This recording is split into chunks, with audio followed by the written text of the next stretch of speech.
틀니가 처음에는 분명히 잘 붙어 있다가도 계속 쓰다 보면 이제 점점 흔들리기 시작하죠. 그러다 보면 이제 틀니가 자꾸 잇몸을 긁어서 상처가 나고, 말하거나 식사할 때도 아프고 불편하거나 심지어 빠지기도 합니다.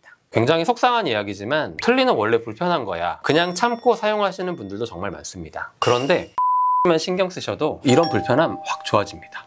네, 안녕하세요. 19년차 보철과 전문의 디지털 정원장 정유석입니다. 많은 분들이 왜 틀니가 자꾸 빠지고 흔들리는지에 대해서 궁금해 하시는데요. 틀니가 어떤 식으로 붙어 있는지를 조금 먼저 이해를 하시면 이해가 쉬울 것 같습니다. 틀니는 저희가 생각하는 것처럼 접착제로 딱 붙이거나 아니면 뭐 나사로 고정하거나 그런 건 아니거든요. 틀니가 붙어 있는 힘은 크게 세 가지로 볼 수가 있습니다. 첫 번째는 흡착력인데요. 흡착력은 쉽게 얘기를 하면 여기 사진에서 보시는 것처럼 저희가 인형 붙일 때, 유리창에 딱 붙일 때 이렇게 하잖아요. 공기가 딱 빠져가지고 음압이 생기게 되면 그게 붙어있는 힘, 이게 바로 흡착이거든요. 그래서 전체적으로 다 밀폐가 되고 하는 게 굉장히 중요한 부분이어서 틀니는 밀폐를 잘 얻으면 인형을 유리창에 붙이는 것처럼 흡착의 힘이 발생하기 때문에 그 힘으로 붙어있는 게 첫 번째입니다. 두 번째로 이제 발생할 수 있는 힘이 표면 장력입니다. 예를 들어서 유리판 두 개에 물을 묻혀놓고 이렇게 딱 붙이면 이렇게 비빌 때 잘 안 떨어지잖아요. 마찬가지로 어떤 물체와 물체 사이에 액체가 개재되게 되면 표면 장력이 발생을 하거든요. 틀니도 마찬가지입니다. 구강과 틀니가 이렇게 있게 되면 가운데 침이 개재가 되잖아요. 그럼 마치 유리판이 두 개가 붙어 있는 것처럼 표면 장력에 의해서도 붙어 있는 힘이 발생을 합니다. 세 번째, 이제 틀니가 붙어 있는 원리 중에 또 한 가지 굉장히 중요한 부분이 있는데요. 구강 내에는 혀도 있고 주변 뺨도 있고 근육도 있잖아요. 틀니가 이렇게 있게 되면 혀가 얹어져서 잡아주고 뺨도 이렇게 받쳐줘서 잡아주고 근육도 이렇게 잡아줄 수 있게 틀니의 모양을 딱 적절한 형태로 만들게 되면 주변 근육들이 눌러주게 되거든요. 그렇게 되기 때문에 틀니가 빠지지 않고 붙어있는 힘이 발생을 할 수 있게 되는 겁니다.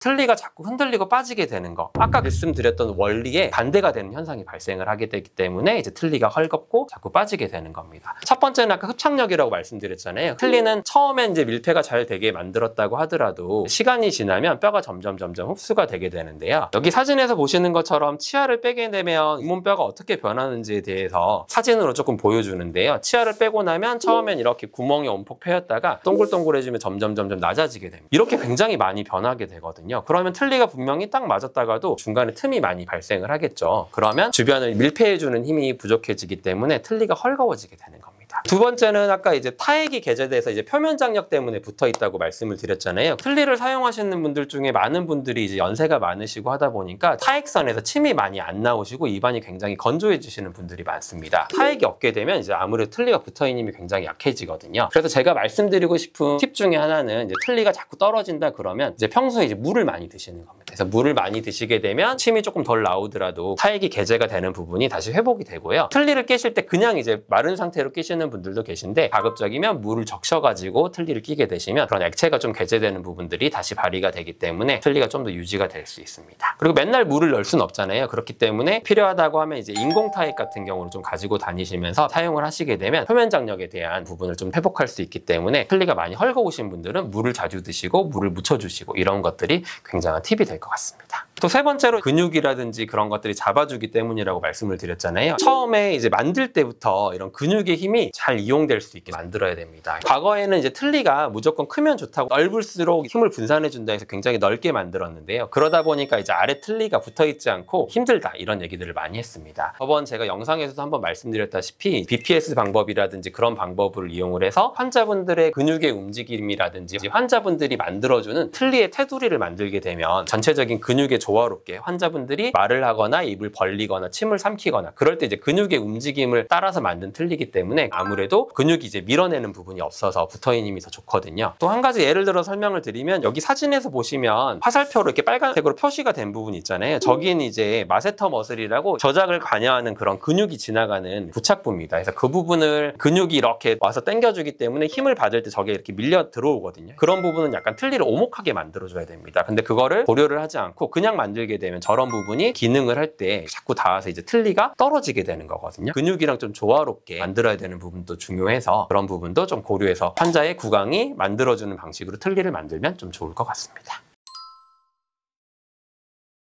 틀니는 쉽게 생각하면 잇몸 위에 떠 있는 뗏목 같은 구조인데, 뗏목에서 사람들이 한쪽으로 싹 쏠리면 뗏목이 뒤집어지잖아요. 평소에 일반적인 치아가 있을 때는 어느 쪽으로 씹어도 이게 뒤집히는 일은 없기 때문에 문제가 없는데, 틀니 같은 경우는 한쪽으로 꽉 씹었을 때 이게 뒤집힐 수 있거든요. 굉장히 큰 거를 그냥 꽉 씹으면 이게 뒤집힐 확률이 더 크겠죠. 그렇기 때문에 가급적이면 조금 잘게 잘라서 드시고, 한쪽으로만 씹는다는 생각보다는 양쪽으로 양양양 이렇게 드신다는 연습을 하시게 되면 틀니가 뒤집히는 게 덜 하거든요. 그래서 환자분은 식사하실 때 가급적이면 음식물을 작게, 그 다음에 양쪽으로 좀 천천히 골고루 씹는 습관을 들이면 굉장히 도움이 됩니다. 이제 제가 말씀드린 부분을 조금 지키면 틀니가 헐겁거나 이제 움직이는 게 조금 덜 할 텐데요. 어쩔 수 없는 부분이 좀 있습니다. 아까 말씀드렸다시피 시간이 지나면 이제 뼈가 점점 주저앉는 건데요. 그러면 틀니를 그럼 매번 다시 만들어야 되냐? 그렇게 생각하실 수 있는데 그렇지는 않습니다. 틀니를 만들어 놓고 이제 뼈가 이렇게 줄어든 부분을 릴라이닝, 이제 이장이라 그러는데요. 줄어든 부분에 이제 다시 틀니 재료를 덧붙여서 만드는 방법이 있거든요. 틀니를 본을 떠가지고 그거를 기공실에 보내서 간접적으로 재료를 새로 깔아와서 이제 맞추는 방법이 첫 번째고요. 두 번째는 이제 치과 내에서 바로 틀니에 직접 이장할 수 있는 그런 재료도 있거든요. 그거 같은 경우는 환자분이 헐겁거나 그러면 내면에 재료를 깔아서 다시 이제 환자분에게 기능을 하게 되면 그런 부분을 조금 더 메꿀 수 있거든요. 그래서 틀니가 흔들린다, 틈이 심하다 그러면은 이렇게 재료를 다시 까는 방법이 있고, 그 방법은 치과에서 하는 방법과 기공소를 보내는 방법 두 가지가 있으니까 그걸 참고해서 사용하면 좋을 것 같습니다. 조금 헐거워지면 그 사이를 릴라잉이라는 방법으로 갭을 메꿔줄 수 있다고 말씀드렸잖아요. 근데 그걸로도 안 되는 분들이 좀 계십니다. 뼈가 너무 흡수가 돼서 완전히 이제 밋밋해지게 되면 재료를 깔아도 계속 이제 움직이게 되고 흔들리게 되고 문제가 생길 수 있는데요. 이제 그런 경우에도 방법이 있습니다. 그냥 틀니만 쓰는 게 아니라 임플란트를 2개 또는 위에 4개를 심어서 거기 이제 똑딱 단추라든지 자석을 달아서 틀니를 고정을 하게 되면 흔들림이 훨씬 덜하고 이제 안정적으로 유지가 되거든요. 위에는 이제 임플란트를 2개만 심는 경우에는 뼈가 약간 푸석푸석해서 나중에 임플란트가 쓱 빠져버리는 경우가 많거든요. 그래서 위쪽 같은 경우는 연구에 따르면 임플란트 틀니를 만들 때 4개를 심고 연결 고정을 해서 만들고요. 아래쪽 같은 경우는 뼈가 단단하기 때문에 굳이 4개까지는 필요 없거든요. 그래서 앞쪽에 임플란트를 2개를 심고 마찬가지로 연결 고정을 해서 틀니를 사용을 하시게 되면 기존에 이제 틀니가 적응이 안 되셨던 분들도 굉장히 이제 탄탄하게 잘 쓰시는 모습을 많이 볼 수 있거든요. 그런 부분을 조금 해보면 좋을 것 같습니다. 이제 틀니가 굉장히 흔들리고 불편할 때 제가 임플란트 틀니라면 굉장히 좋다고 말씀드렸잖아요. 근데 이제 저는 이제 위쪽 틀니 같은 경우는 임플란트 틀니를 보통 추천을 드리지 않습니다. 왜냐면 임플란트 틀니 같은 경우 위에는 4개를 심어야 되잖아요. 근데 또 이제 풀아치 같은 경우는 임플란트를 또 4개에서 6개만 심으면 또 전체를 고정해서 만들 수 있다고 말씀드렸잖아요. 그래서 위쪽에 임플란트를 4개 심고 틀니를 할 바에는 그냥 임플란트 4개를 이용을 해가지고 아예 고정식으로 풀아치를 만들게 되면 그냥 자기 치아처럼 넣다 뺐다 안 하고 사용을 할 수 있거든요. 그래서 위에는 이제 임플란트 틀니를 할 거면 차라리 풀아치를 하시는 게 좋고, 그다음에 아래쪽 같은 경우도 마찬가지로 임플란트를 한 2개 정도를 더 추가를 하게 되면 고정식으로 해서 이제 넣다 뺐다는 틀니가 아니라 자기 치아처럼 좀 사용할 수 있는 부분이거든요. 틀니가 많이 불편하시다, 비용적으로 좀 부담이 있으시면 위에는 보통 적응을 잘 하시고 유지력이 잘 나오는 경우가 많아서 아래쪽 같은 경우만 임플란트를 2개 심어서 임플란트 틀니를 가시던지, 아니면 이제 이왕 하는 김에 조금 더 나은 걸 원하신다 그러면 이제 임플란트를 위에 4개 아래 4개 심어서 풀아치를 가시던지, 아니면 좀 부담이 되신다 그러면 위에는 그냥 틀니로 가시고 아래쪽만 이제 임플란트를 4개 심어서 이제 풀아치로 가시게 되면 그것도 굉장히 환자분들이 만족하면서 잘 쓰시거든요. 그런 방법도 있기 때문에 틀니가 내가 너무 불편하고 헐겁다 그러면 도움이 될 것 같아서 말씀을 드려봤습니다.